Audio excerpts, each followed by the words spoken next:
Le droit à la liberté d'expression et à la liberté de manifestation pacifique garantis par la Constitution ont été sérieusement malmenés ces dernières années au Togo.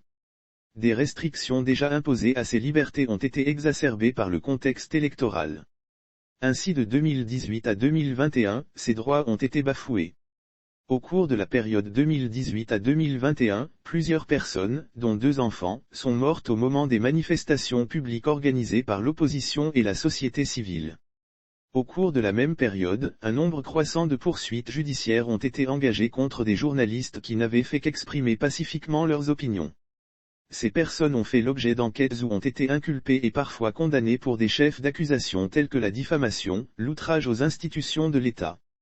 Les consultant cette situation de régression des acquis démocratiques a préoccupé la Ligue togolaise des droits de l'homme, LTDH, qui a commandité une étude sur l'état des lieux de la liberté d'expression et de manifestation entre 2018 et 2021 au Togo. Confiée à un comité d'experts composé du professeur YY Togoata Apedouama, défenseur des droits de l'homme, Aimé Ediaye, défenseur des droits de l'homme, Daniel Losodraki, journaliste, et Mavus et Etim, juriste, les conclusions de cette enquête approfondie ont été soumises à validation aux organisations de la société civile. C'était au cours d'un forum qui s'est déroulé ce 29 octobre 2021 à Lomé. La liberté d'expression et de manifestation ont connu des difficultés dans notre pays. La liberté de manifestation commençait à être réglementée dans notre pays à partir de 2011 grâce à la loi sur les manifestations publiques pacifiques a malheureusement connu des restrictions après la modification de la loi et après une nouvelle modification récemment qui ne règle pas le problème, a déclaré le président de la LTDH, Maître Célestin Ajbogan pour qui tout se passe comme si la liberté de manifestation n'existe plus dans notre pays. Pour organiser une manifestation publique, il faut faire une déclaration. Cette fois-ci on a l'impression que la déclaration doit d'abord être acceptée ou attendre une autorisation d'abord avant d'organiser la manifestation, ce qui restreint fortement la liberté de manifestation, a-t-il indiqué.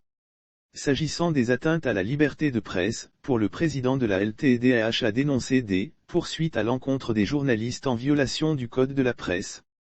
Vue partielle des participants. Le représentant du ministre des Droits de l'Homme à cette validation, M. Djokoto a déploré que le document n'ait pas été envoyé d'abord au gouvernement pour avis et apport.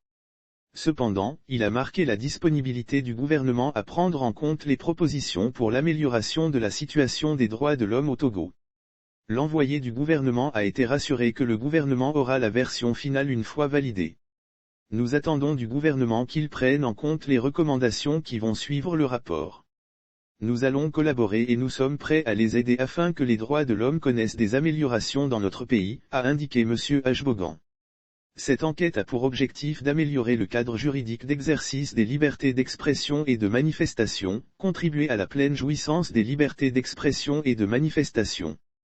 Notons que des recommandations touchant à la liberté d'expression, à la liberté et au recours à la force ont été adressées au gouvernement. A rappelé que cette validation a été possible grâce au soutien financier de National Endowment for Democracy, NED.